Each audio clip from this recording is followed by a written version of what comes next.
Hello, I'm Joe Ferguson. This is my studio in Weston. I've been doing sculpture for 60 years or so, and if you'll follow me, we'll go inside.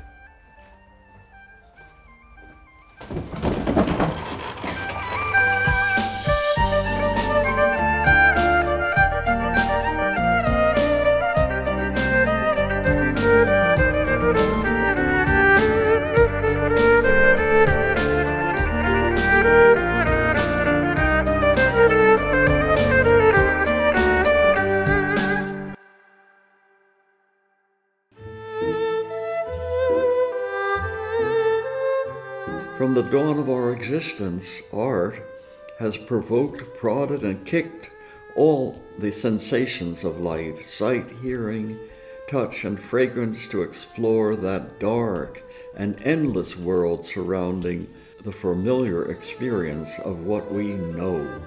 Art is that ruthless, miraculous, transforming principle of evolving life.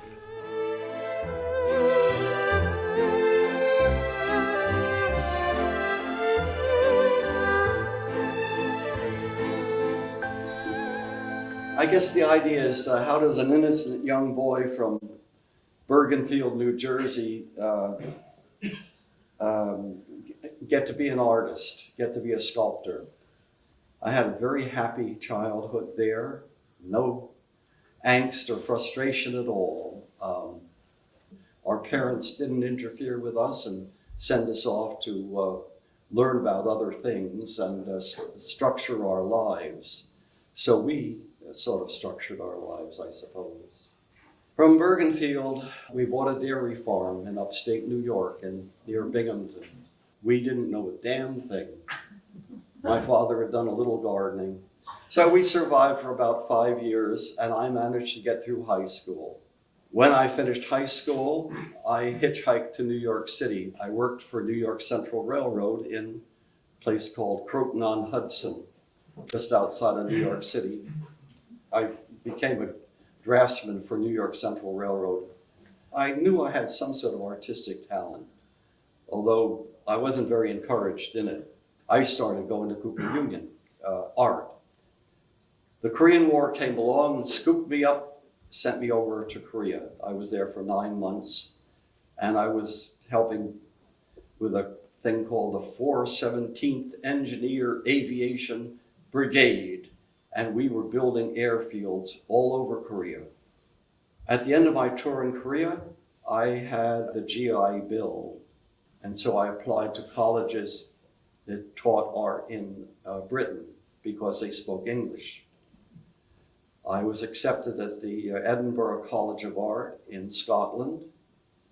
It was a very classical, sort of old-timey approach to education. You spent most of your time doing life drawing until it came out of your ears. You never wanted to see another naked woman. But I learned a lot. At the end of that, I got a traveling scholarship, which was given by Andrew Carnegie, who was a Scot that made his money in America. So anyway, there was this traveling scholarship for 3 months travel. I'd met a very lovely woman, and we were married in Surrey in England, and we took off on our honeymoon for 3 months of travel around Europe to all the art centers, mainly for stained glass, because by that time I'd become interested in stained glass.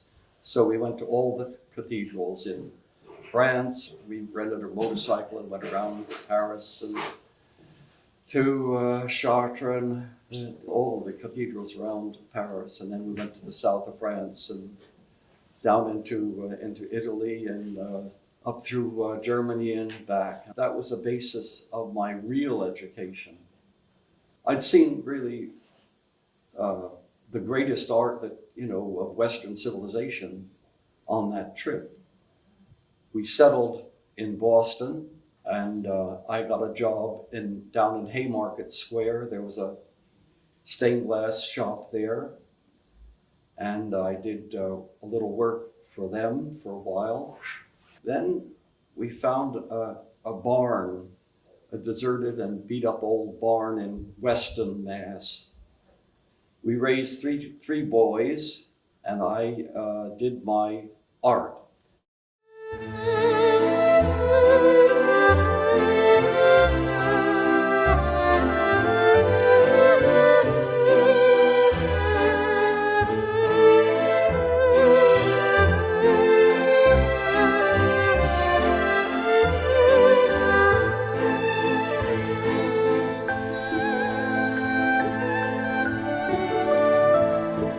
This is called Ibis.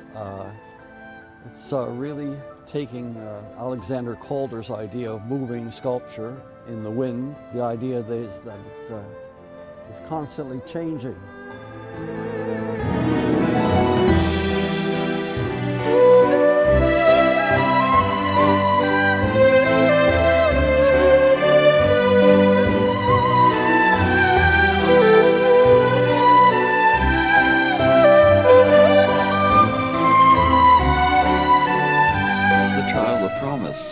I did this because I wanted to do a leaded glass panel in the traditional style. My wife and I had visited the studio of Erhu Bosanyi, a Hungarian artist in near London. I was interested in his work because he'd done windows for Canterbury Cathedral and for the Woodrow Wilson Memorial in our National Cathedral in Washington. I really felt close to his work in some ways, in a representational style that I'd sort of avoided for most of my early work. So I had the challenge of coming up with a design totally freely, and that was really something that I had some feelings about. And the family has always been one of my strong convictions. So here we are with the mother in the middle and the father in the background dragging down the stars and planets from heaven, sort of a little bit indifferent to the family, but part of it. And then a little girl who is clinging to the mother.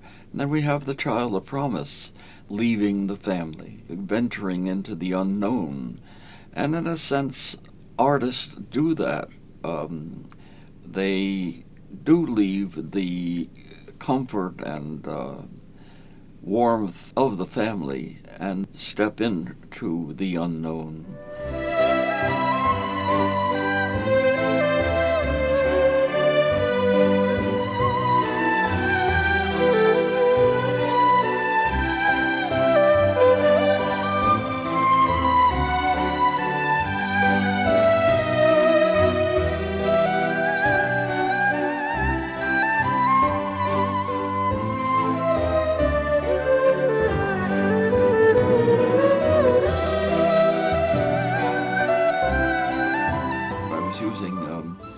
Iron T-bar stock that left a flange for the glass to be set into.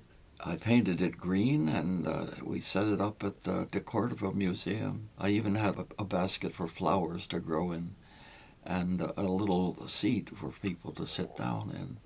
And I thought that was a good idea at the time. I had a lot to learn about structures that are outdoors.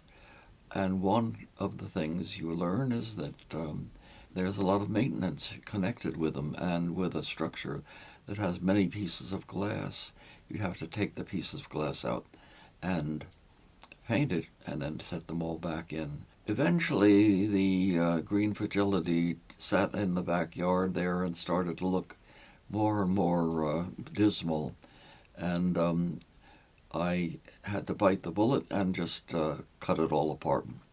I look back on it with a certain amount of gratitude. It gave me time to do the aluminum work. I realized how important it was to get into metals that didn't require maintenance, and so all of the large aluminum sculptures I have are due to that hard learning course.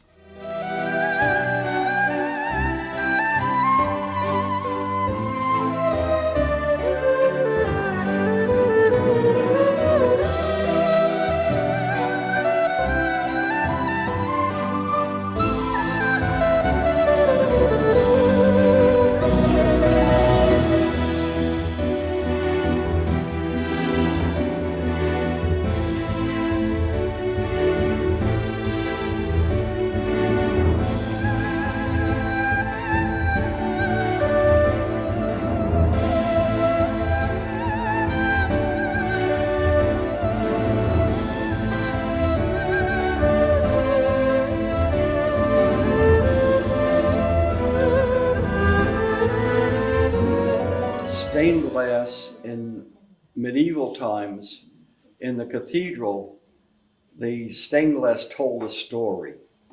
The thing was, people would go into most people at that time, life was horrible. I mean, it really was. And they'd go into these cathedrals and see these beautiful windows, and they had stories. They told the story, the Bible stories and all that.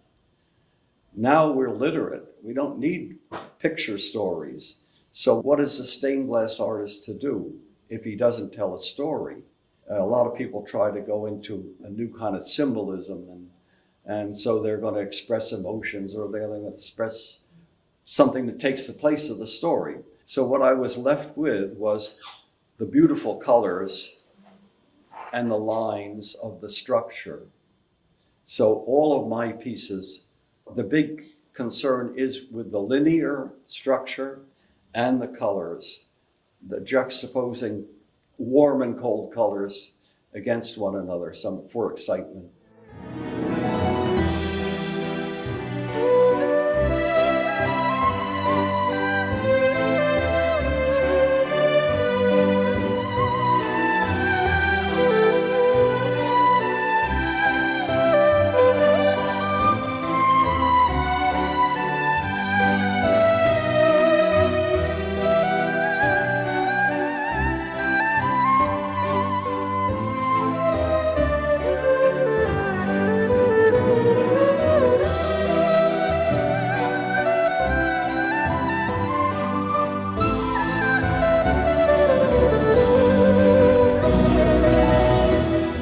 The only certainty they say is change. The fact that at one time we were swimming, little single-celled organisms swimming around in the ocean. And now we stand in front of one another as we are, but we're not finished. We're going to be something else. And in a sense, you see what we might be when we look at our children and all they're doing is looking at some digital screen. Now, most of us would say, you're wasting your time, you're doing something awful. You should be playing baseball like we used to, or building things.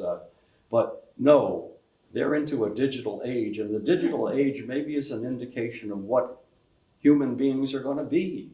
That maybe we're not biological forms, that we appear to be to our senses. Here we are, a little speck in a universe that we're discovering is so enormous and so big. And we try to determine what that whole universe is from our senses. We appreciate what the rest of everything around us is through what we look at, what we hear, what we smell, and what we touch. Maybe that's not enough, and maybe it's not big enough to see the rest of the universe. Maybe what we are now is an evolving thing. And what that evolving thing is, may be only an image. It may be only an image.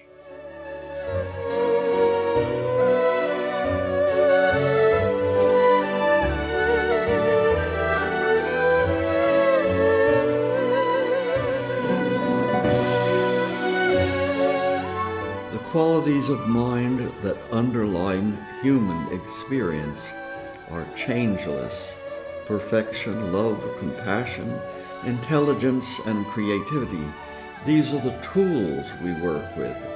Mind's substance is seen in man's ever-changing vision of himself. We are the evolving image.